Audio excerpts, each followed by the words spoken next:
Hello friends, welcome back to cinema secrets. இன்னைக்கு இந்த வீடியோவில் நான் சொல்ல போகிறது தனுஷ் அவர்களோட இயக்கத்தில் மற்றும் நடிப்பில் இன்னைக்கு ரிலீஸ் ஆன ராயன் அப்படின்ற ஒரு படத்தை பற்றி தான்.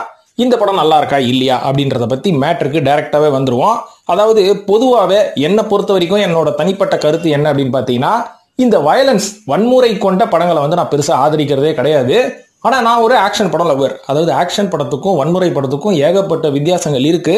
அதை வந்து தமிழ் சினிமாவில் இன்னைக்கு புரிஞ்சுக்கலையோ அப்படின்ற மாதிரி ஒரு சின்ன வருத்தமும் இருக்கு. ஸோ இந்த படத்தை பற்றி சொல்லணும் அப்படின்றதுக்கு முன்னாடி தனுஷ் அவர்களை பற்றி சொல்லணும் அப்படின்னு பார்த்தீங்கன்னா, அவரோட டைரக்ஷனில் ஏற்கனவே பாப்பாண்டி அப்படின்ற மாதிரி ஒரு அழகான ஒரு காதல் காவியத்தை நம்ம பார்த்துருப்போம். அதுக்கப்புறம் இப்போ ஒரு படத்தை எடுத்து முடிச்சிருக்காரு. இந்த வருஷமே ரிலீஸ் ஆக போகுது. நிலவுக்கு என் மேல் என்னடி கோபம், ஒரு டீனேஜ் லவ் ஸ்டோரி அப்படின்ற மாதிரி சொல்லலாம். ஸோ இந்த மாதிரி சாஃப்டா படம் எடுத்துட்டு இருந்த தனுஷ் அவர்களுக்கு என்ன ஆச்சு, என்னதான் ஆச்சு, இந்த அளவுக்கு ஒரு வன்முறையான ஒரு படம் அப்படின்ற மாதிரி தான் யோசிக்க தோணுது. அப்புறமா படம் உள்ள கொஞ்ச நேரம் உத்து கவனிச்சாதான் தெரியுது, அட நம்ம செல்வராகவன் உள்ள இருக்கிறாரா, அப்புறம் ஏன் வன்முறை வராது, நம்ம வன்முறைக்கு பேர் போனவரே செல்வராகவன் தானே அப்படின்ற மாதிரி நம்மளே நம்ம மனசை காம்ப்ரமைஸ் பண்ணிக்க வேண்டியதுதான். ஸோ இதனாலதான் இந்த படத்துல இவ்வளவு வன்முறை. ஓகே, இந்த படத்தோட பாசிட்டிவ்ஸ் மற்றும் நெகட்டிவ்ஸ், அதுக்கப்புறம் இந்த படத்தோட ஒன்லைன் என்ன அப்படின்னு சொல்லணும்னு பாத்தீங்கன்னா, ஒன்னும் இல்லைங்க, ஒரு குடும்பம். அந்த குடும்பத்துல தனுஷ் அவர்கள் தான் மூத்த அண்ணன். அவருக்கு ஒரு தங்கச்சி ஒன்று இருக்கு, துஷாரா விஜயன் அப்படின்ற ஒரு பொண்ணு.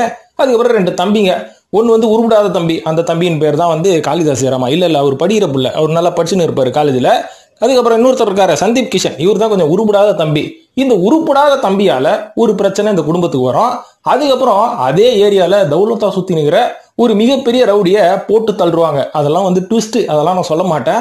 அந்த போட்டு தள்ளுற அந்த சம்பவத்துக்குள்ள தனுஷ் அவர்களோட குடும்பம் மாட்டிக்கும். அதுக்கப்புறம் அதுக்கு ஆப்போசிட்டா இருக்கிற ஒரு பார்ட்டி மற்றும் ஒரு மிகப்பெரிய ரவுடி தான் வந்து நம்ம எஸ்ஜே சூர்யா.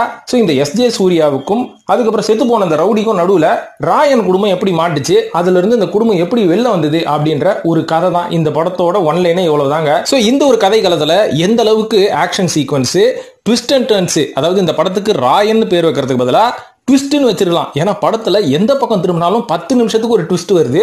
ஸோ அந்த ட்விஸ்ட் வந்து நம்ம எதிர்பார்க்காத ஒரு ட்விஸ்ட். அதுதான் இந்த படத்தோட ஒரு மிகப்பெரிய பலம் அப்படின்னு நான் சொல்லுவேன். இது மட்டும் இல்லாம இந்த படத்துக்கு வந்து ஒரு 10 நிமிஷத்துக்கு ஒரு ட்விஸ்ட் மட்டும் இல்லாம இந்த இன்ட்ரோல் பிளாக்ல ஒரு ட்விஸ்ட் வரும்.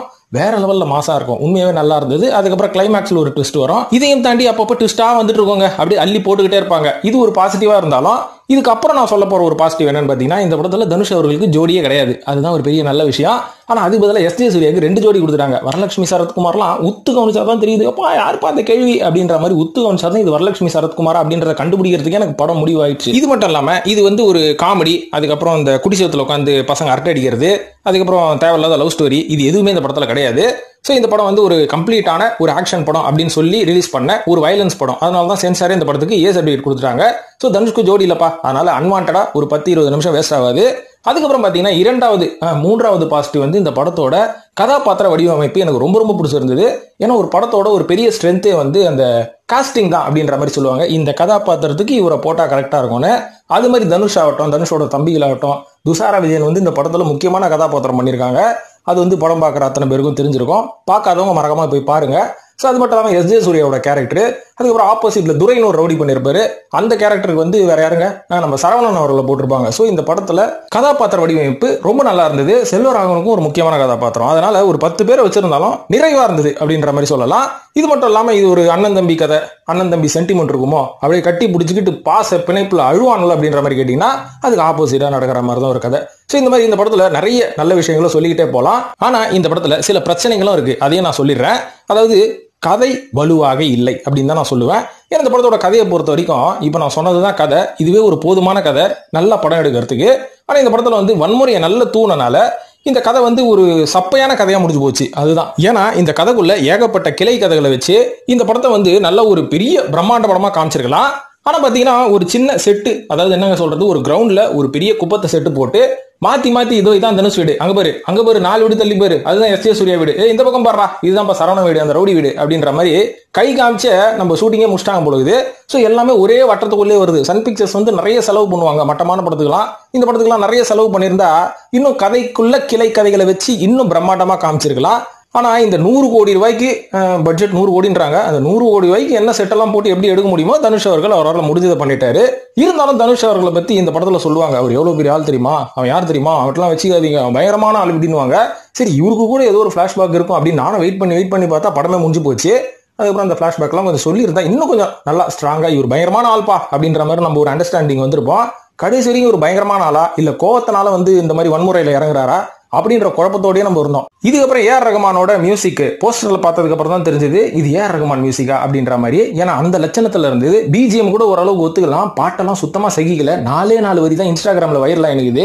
அந்த 4 வரியை நம்பி நம்ம ஏஆர் ரகுமான் அவர்களோட இசை இந்த படத்தை காப்பாத்துச்சுன்னா சொல்ல முடியாது. சும்மா ப்ரமோஷனுக்காக ஒரு பேரை போட்டாங்களோ என்னமோ. ஸோ இது மட்டும் இல்லாம அதான் சொல்லிட்டேன், இந்த படத்துக்கு ஏ சர்டிஃபிகேட் கொடுத்தாச்சு, இதுக்கு மேல என்ன, குடும்பத்தோட போகாதீங்க, தனியாவே போய் பாருங்க. இது மட்டும் இல்லாம இன்னொரு பிரச்சனை என்ன தெரியுங்களா, கதை வந்து நிகழ்காலத்துல நடக்குது. ஏன்பா நிகழ்காலத்துல தானே நடக்கும், பின்ன போன ஜென்மத்திலேயே நடக்கும் அப்படின்லாம் கேட்காதீங்க. நிகழ்காலத்துல தான் இந்த கதையை பார்த்த வரைக்கும், இந்த படத்தை பார்த்த வரைக்கும் எனக்கு என்ன ஃபீல் ஆச்சுன்னா, போன மாசம் பிரச்சனை, இந்த மாசம் கோவப்பட்டு தனுஷ் அவர்கள் சென்னையில் இருக்கிற டாப் மோஸ்ட் ரவுடி எல்லாத்தையும் போட்டு தள்ளிட்டாருப்பா அப்படின்னா கேட்கறதுக்கு எப்படி இது? இவ்வளவு பெரிய ரவுடிங்க, சென்னையே கண்ட்ரோல் பண்ற ரவுடியே போன மாசம் ரவுடிங்கிட்ட ஒரு பஞ்சாயத்தை வச்சு இந்த மாசம் கோவப்பட்டு மனுஷன் டக்குன்னு இந்த காது குத்துற ஊசி இருக்கு பார்த்தீங்களா, இதை வச்சு மொத்த ரவுடிங்க சாம்ராஜ்யத்தையும் முடிச்சிட்டாரு. எப்படி இதெல்லாம் சாத்தியம்? புதுப்பேட்டை பார்ட் 2 பார்த்த மாதிரி இருந்தது ஒரு சில சீன்ஸ் எல்லாம். இருந்தாலும் கொஞ்சம் அந்த படம் வந்து ஸ்கிரீன் பிளே ரொம்ப ஃபாஸ்டா போறனால இந்த தப்புகள் எல்லாம் நம்ம மறந்துட்டோம். சரி, ஓகே, இது வரைக்கும் நீ அறுத்ததே போதும், இந்த படத்தை பார்க்கலாமா வேணாமா அப்படின்னு கேட்டீங்கன்னா, நீங்க ஒரு ஆக்ஷன் லவர், ஓகேங்க, வைலன்ஸ் லவர்ன்றது மறந்துருங்க. ஆக்ஷன் லவர், எனக்கு வந்து நல்லா சண்டை காட்சி எல்லாம் பயங்கரமா இருக்கணும், அப்படியே குத்தி ரத்தம் தெரியணும், அந்த மாதிரி ஒரு படம் பார்க்கணும் அப்படின்னு நினைச்சீங்கன்னா கண்டிப்பா ராயனை பாருங்க. இப்போதைக்கு வந்த மிகப்பெரிய பிரம்மாண்ட படங்களில், பெரிய பட்ஜெட் படங்களில் ராயன் தேரிக்கும். ஏன்னா ஓகே, படம் வந்து கொஞ்சம் நல்லா தான் இருக்குது. ஒரு 2.5 மணி நேரமா படம், 2.5 மணி நேரம் போர் அடிக்காம போகுது. இருந்தாலும் அந்த வன்முறையை கொஞ்சம் குறைச்சிருந்தா குடும்பத்தோட வந்து பார்க்கலாம். இல்லைன்னா ஏன் ஏ சர்டிஃபிகேட் கொடுத்துட்டு போறாங்க?